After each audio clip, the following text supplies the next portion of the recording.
So we're going to begin. Welcome everyone into this beautiful space, and so happy to have people that I've never met before. So thank you so much for joining us. And my Aunt Pat, my mom, and myself, we are really making a commitment to showing up every month and creating a sacred space for women. It's been women. Men are, of course, invited, but it happens to be a space for women, which has actually been very, I think, very heartening and empowering at the same time. And we're really grateful for what people have come and brought and shared. And as a reminder too, we have everything captured on a website called eduspirit.org, and you can look at all of the previous recordings. I'm going to begin. It seems like, here in April 2021, a lot of things in my life have been intersecting, and they've been intersecting around ancestry and around the legacies of my ancestors that have been brought into a lot of conversations lately. And so in creating this space today, I just want us to hold space for our ancestors, for our families, and to have them present with us. And so we welcome them to be here with us as we, in many ways, we stand on their shoulders, and they've brought us here into this space. And so I'm just going to use a rattle just to kind of clear the space and open it up for our ancestors, and then we'll begin. With that welcoming and welcoming all of you into this space that we've co-created, I'm going to turn to my mom, who is going to be setting the tone for today's discussion. And what she does, just as a reminder, is she's evolved into being the poet scribe in this space. So she remembers through rewriting our voices and what we've shared together, and she brings them into the present moment, into this space, through beautiful words that she's crafted through poetry. So I'm going to share my screen. So this is Pat's artwork, and each month we choose a word for our theme, and reach was last month's theme. And as we do our discussion, I take notes and I gather words together. I call this a group reflection more than a poem, because I'm not too sure if it's actually poetry, but it is a gathering of the different words and thoughts and feelings that people have shared. So this is from, this is a reflection from last month. Becoming, and then the word is reach. Pat is the artist. The title of this particular poem, which is a group reflection, is called Re-emergence. And I'm going to read from my own copy. I can put my glasses on.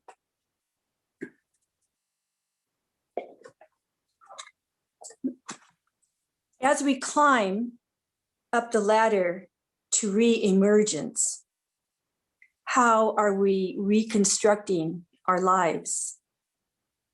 How are we finding balance in an impermanent, evolving world? We should not long to return to normal, Brene Brown tells us, for we are being given the opportunity to stitch a new garment, one that fits all of humanity and nature. Here are linchpins. Here are linchpin questions we can ask ourselves during this time of reaching and moving forward. Questions Ellie Wessel once asked his students. Am I becoming kinder? Am I becoming more sensitive to other people?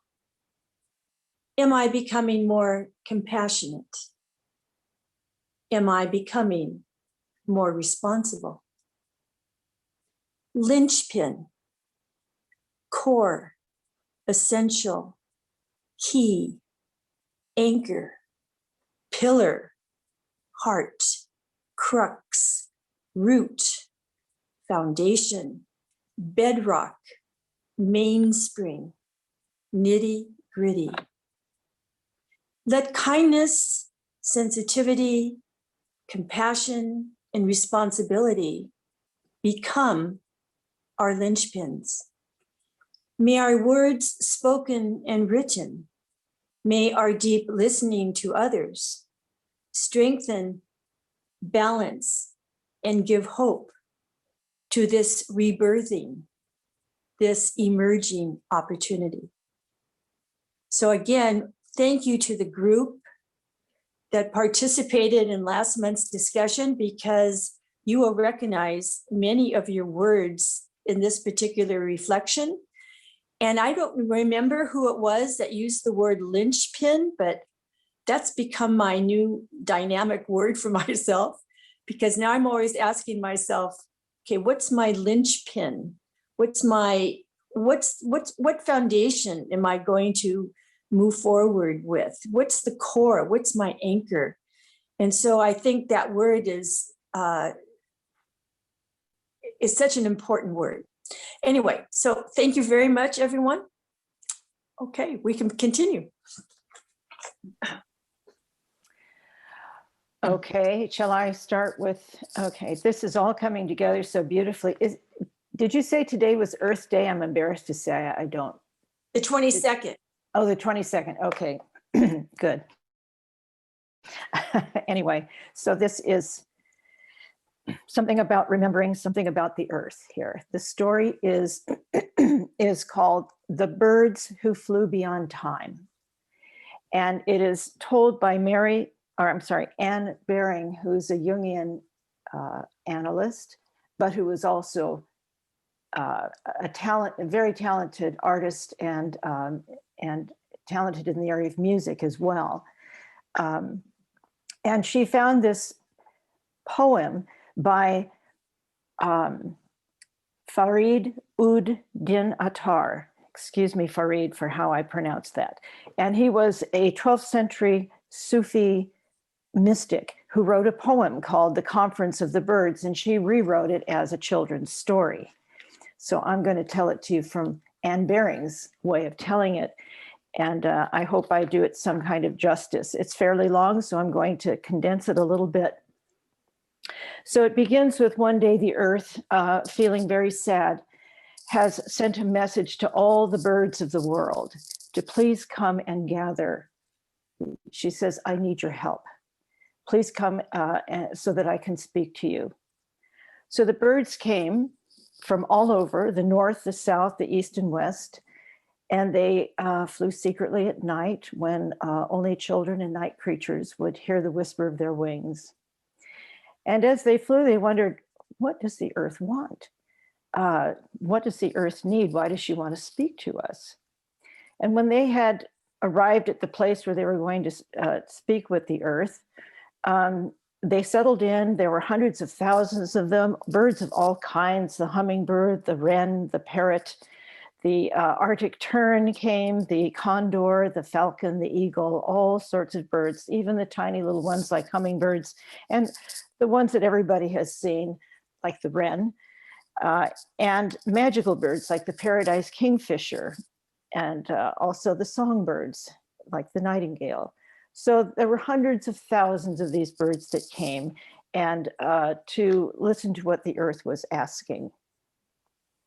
And so the earth said to them, all of these years since the beginning of our existence, I have taken care of you and provided food for you, but now I need your help.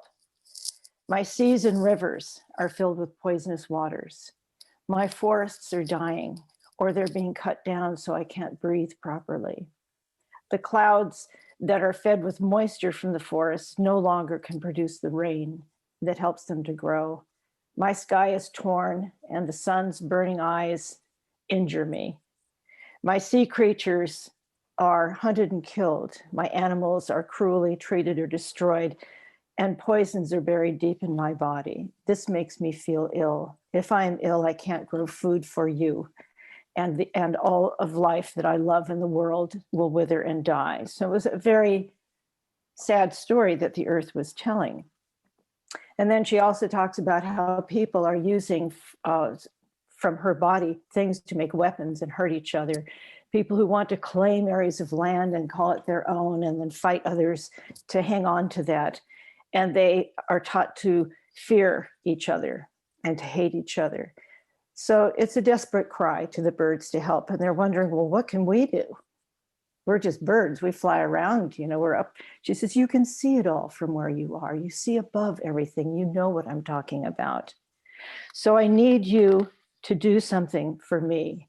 I need you to fly east of the sun and west of the moon, over the edge of time, beyond the 7 valleys, the place that is neither here nor there, but everywhere. And are you strong enough to break the spell of the monsters of the 7 valleys? Will you dive into the depths of the sea that is unlike all other seas? And look for the garden where there is a house with a hidden treasure. And in that house, there is a great being, one who is never old nor ever young, who is the life of all life. Speak to this being, say the earth is in danger and has sent you for help, and then bring me back the message.